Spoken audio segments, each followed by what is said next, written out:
Hello guys, welcome to Del Perlasting Vlog.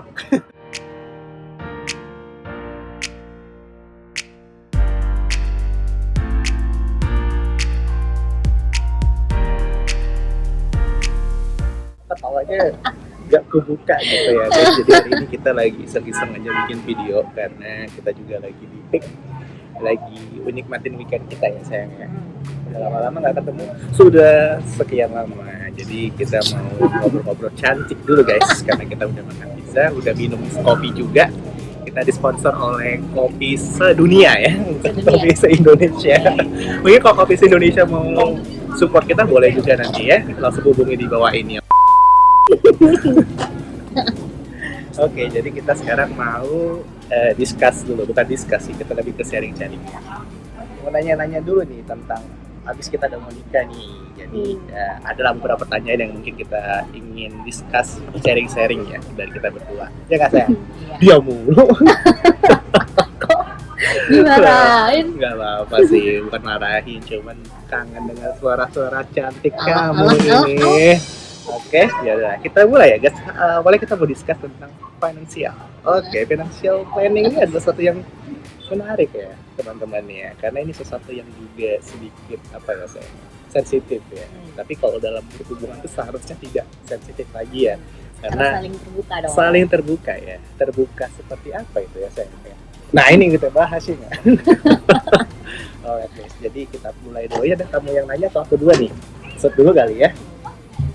Atau duluan nanti gimana? Ya udah set dulu ya.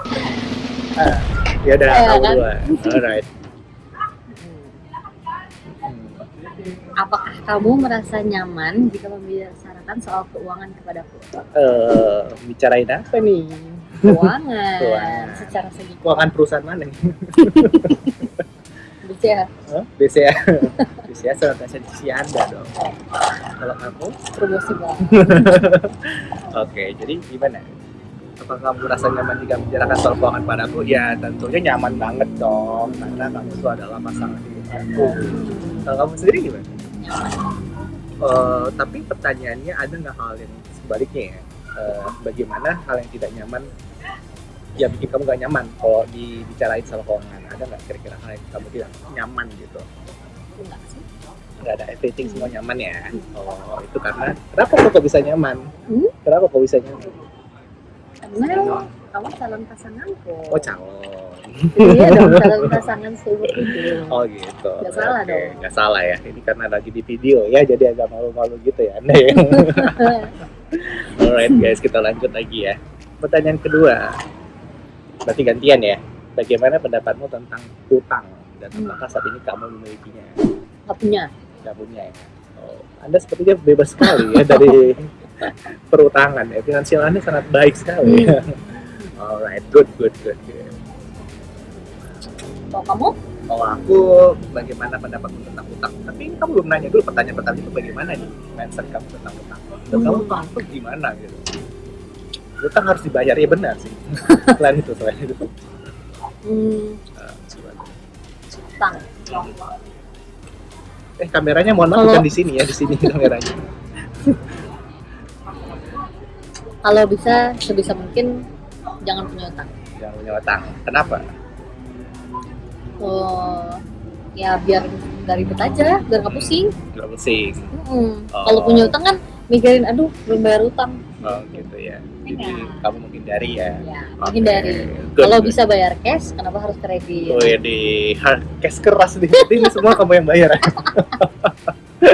Alright guys, good. Oke. Good. Kalau menurut aku pribadi sih, menurut aku utang itu adalah sesuatu justru utang tuh malah sesuatu yang menurut aku membantu sih. Tapi kembali lagi, utang tuh ketika kita berani berutang, berarti kita berpikiran berani untuk membayar juga gitu. Jadi maksudnya boleh berutang tapi lihat berapa biayanya juga kayak gitu kan, berapa angsurannya, lihat kapabilitas kita juga. Yang penting sanggup. Makanya kalau di BCA dikenal dengan 5C. 5C. Apa tuh? Karena dalam berutang itu ada karakternya, harus dilihat dulu tuh karakter orang yang mau berutang. Ini kok jadi beberapa BCA. Kemudian itu kita lihat dari kapasitasnya juga, kapasiti kemudian dan juga dari kolateralnya. Kolateral itu kayak jaminan kayak gitu. Terus Jaminannya biasanya ke rumah. udah kita gak bahas bank lain di sini. Oke, kebetulan saya memang bekerja di BCA guys, jadi kalau kalian mau kredit boleh kontak saya ya. Kok jadi promosi ya. Jadi menurut aku sih ya itu sih, saya kayak utang tuh boleh, tapi lihat dari sisi kemampuan kita juga. Misal anak-anak sekarang kan suka beli handphone gitu ya, handphone kredit kayak gitu. Padahal sebenarnya handphone tuh juga depresiasi ya, maksudnya nilainya turun gitu. Tapi kalian boleh berutang untuk sesuatu yang nilainya juga naik. Misalnya kayak kalian beli KPR gitu kan, kredit rumah, karena ya itu sesuatu yang naik juga gitu kan. Untuk beli rumah kan karena KPR juga tenornya panjang-panjang ya guys, mulai dari setahun sampai ya sekarang tinggalnya 25 tahun kayak gitu kan. Dan ya kalau kita nabung cash, beli cash 25 tahun lagi ya harga juga semua udah naik gitu. Jadi ya gak ada salahnya kalau kita dari sekarang itu ya kredit rumah kayak gitu. Dan soalnya aku juga sekarang udah mau coba mulai tipis-tipis lah kayak gitu. Tipis-tipis. Ya, tipis-tipis untuk ngutang untuk beli aset bahasanya gitu ya. Untuk kita nanti kayak gitu sih saya menurut aku. Dan apa kamu punya utang ya punya. Ya gitu. Itu sih. Oke, kita lanjut. Terus setelah menikah, apakah kamu lebih memilih untuk memiliki rekening bersama atau tidak? Kenapa? Oke. Kalau aku pribadi sih aku nggak masalah mau punya rekening bersama atau enggak. Tapi kalau berpisah juga ya nggak masalah juga, karena kedepannya mungkin lebih baik kita itu punya rekening masing-masing. Tujuannya once hilang satu ya masih ada satu lagi. Maksudnya ada backupan gitu. Tapi kalau mau punya rekening lainnya lagi, misalkan ya at least ya berarti ada 3 rekening dong. Rekening kamar, rekening aku, baru rekening bersama. Oh ya. Kayak gitu. Ya, Nah, tapi dengan mindset aku dari dulu ya at least aku selalu berprinsip istriku yaitu kamu nanti punya saldo yang lebih besar daripada aku kayak gitu, karena katanya cewek itu bisa lebih manage uang dengan baik. Terus ya aku berprinsip ya hartaku tuh untuk istriku gitu. Itu sih kalau aku pribadi ya. Kalau kamu gimana? Gimana ya? Sebenarnya bingung juga sih. Bingung maksudnya, ya? Punya rekening bersama juga nggak buruk. Nggak buruk. Tapi ya kayaknya lebih baik punya rekening masing-masing aja sih. Oke. Alasannya Cuma tapi tetap ada keterbukaan. Jadi bukan berarti maksudnya kita punya rekening pribadi masing-masing, tapi kita satu sama lain nggak boleh saling tahu gitu. Gitu. Takutnya mutasinya kemana-mana iya, gitu ya. Iya, takutnya mutasinya meledak meletus gitu ya. Terbang sekian flying money gitu. Kayak siapa itu? Jangan ditiru ya guys. Kadang uang itu bisa flying guys dalam waktu yang dekat karena kerakusan nih guys. Tidak boleh diikuti. Oke? Kita lanjut. Aku ya. Bagaimana caramu mengatur keuangan setiap bulan? Pertanyaan yang sulit. Yang sulit ya. Karena sudah coba diatur masih juga tidak teratur. Iya, benar. Oke. Gimana? Cara mengatur keuangan setiap bulan. Mungkin kamu ke depannya sih. Mungkin pengennya sih sebenarnya bikin catatan sih. Soalnya aku juga kan gampang lupa. Jadi kayaknya harus dicatat gitu pengeluaran itu untuk apa aja. Terus kalau bisa kayaknya harus diaktif Shopee sama Tokped deh. Karena itu adalah semacam virus bagi para wanita. Itu di keranjang masih ada sekian barang sih yang belum dicek out. Berapa ratus ya? Enggak nyampe berapa ratus. Puluhan nyampe? Enggak. Belasan? Enggak, aku sih masih baik lah. 9? 6 lah. 6, tapi kayaknya jumlah amount-nya gede-gede ya. Lupa ya, kayak gitu. Itu salah satu yang saat ini juga dialami oleh para milenial sekarang ya, dimana ya kita nggak nyebut merek ya, pokoknya online shop ya guys, dimana online shop itu menjadi sebuah racun ya bagi kita ini untuk ya check out kayak gitu kan. Kayak gitu. Masuk apalagi kalau promo 11, 12. Oh my god. Iya kayak gitu ya, apalagi awal tahun juga promo apa namanya sale itu ya, kayak gitu lah. Kayak gitu yang menjadi sesuatu yang bahaya guys. Jadi harus bisa kontrol diri sendiri. Jangan salahkan online shopnya guys. Tapi lebih ke diri kita sendiri ya nggak? Iya benar. Terus kalau kamu gimana? Kalau aku pribadi sih cara mengatur sekarang aku mulai dapat satu konsep baru ya. Ternyata dulu aku selalu menggunakan itu cashless guys. Ketika aku cashless, kan tadi udah kamu jelasin ya, yaitu catat tuh benar banget. Tapi kalau aku menambahkan dari sisi aku ya, ternyata setelah aku pakai uang cash, aku bisa lebih hemat.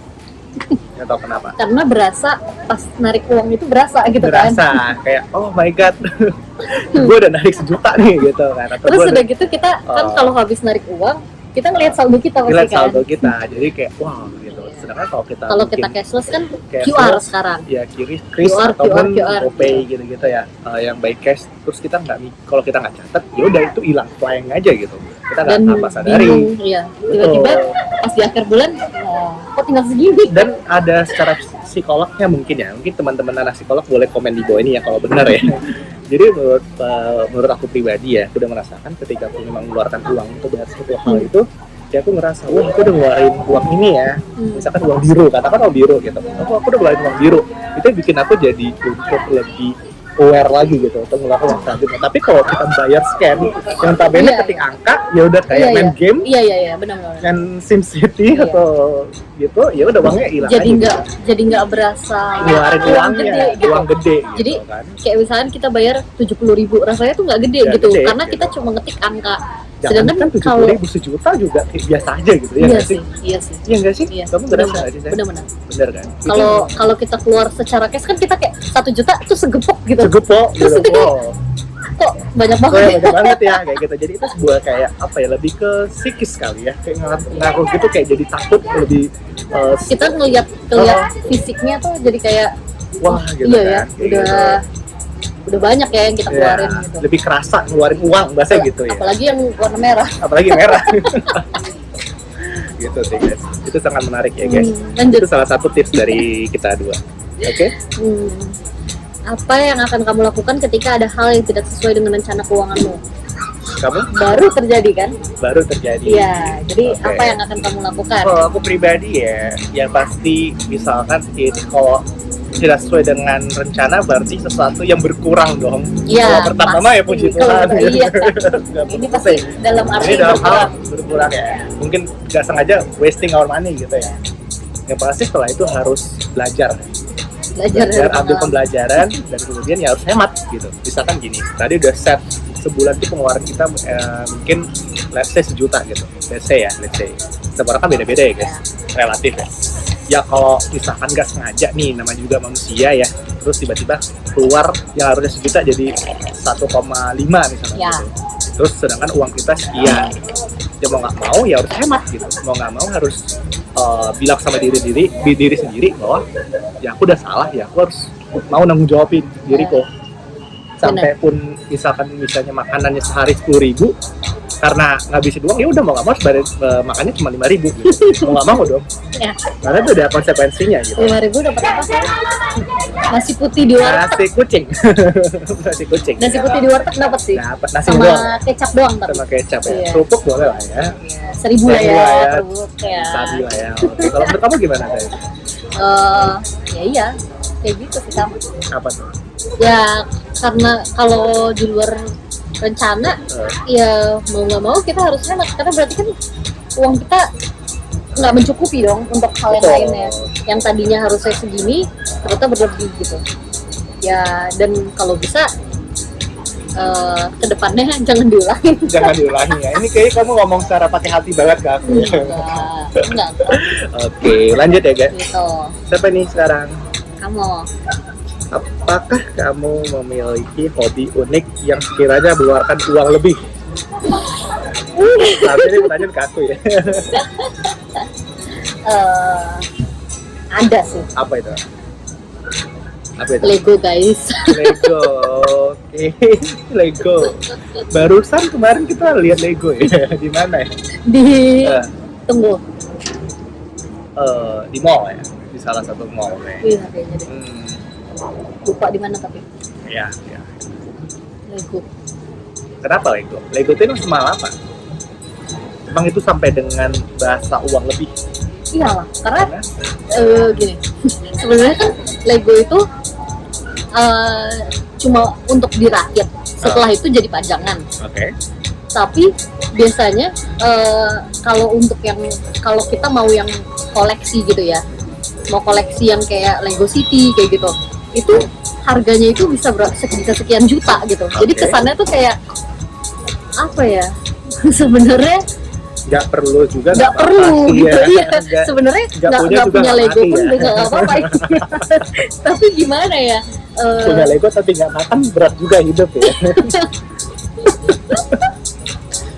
Hidup elit, ekonomi sulit ya. Tapi gimana ya, kayak ada suatu kepuasan gitu. Tapi itu namanya hobi ya. Iya, itu sebenarnya namanya nggak masalah. Cuman mungkin lebih ke arah ketika punya uang lebih, tapi dalam arti kamu misalkan dalam sebulan itu kamu dapat penghasilan yang lebih, ya nggak apa-apa sih ya.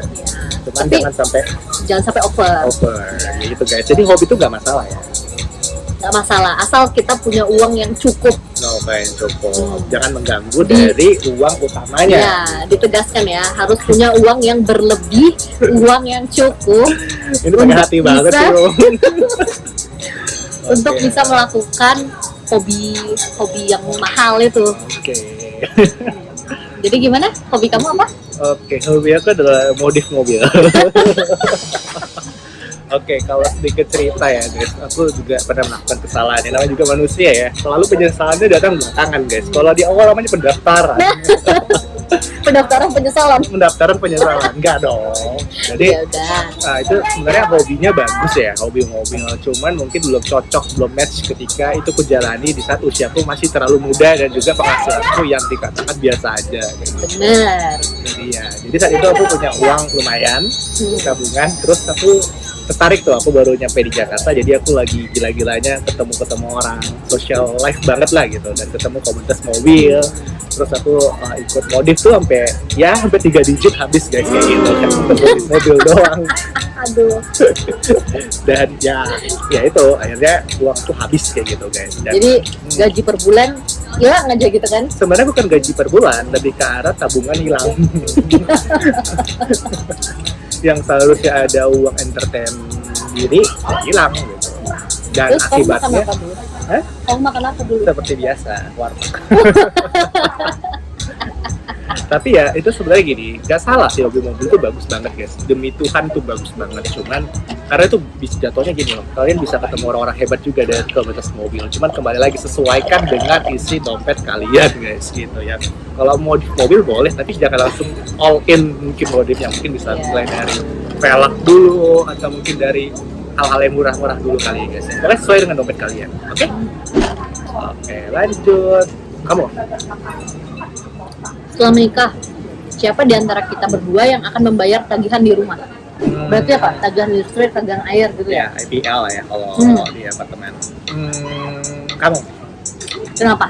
Karena aku udah berikan uang yang lebih buat kamu, dan itu kamu alokasikan buat bayar-bayar hal-hal yang kayak gitu. Tapi kalau untuk bayar cicilan apartemen itu aku. Jadi berarti intinya uangnya tetap dari kamu? Uang dari aku, iya. Tapi aku yang melakukan gitu kan? Iya, tapi kamu juga punya gaji kan? Iya. Once mungkin amit-amit nih. Namanya manusia kan ya seperti ini ya, apa namanya, grafik ya, maksudnya kan fluktuatif juga gitu kan. Jadi ya makanya kamu juga kerja gitu. Tapi ya rencana apa sih dari aku, semoga tercukupi ya. Lanjut. Kalau kamu apa?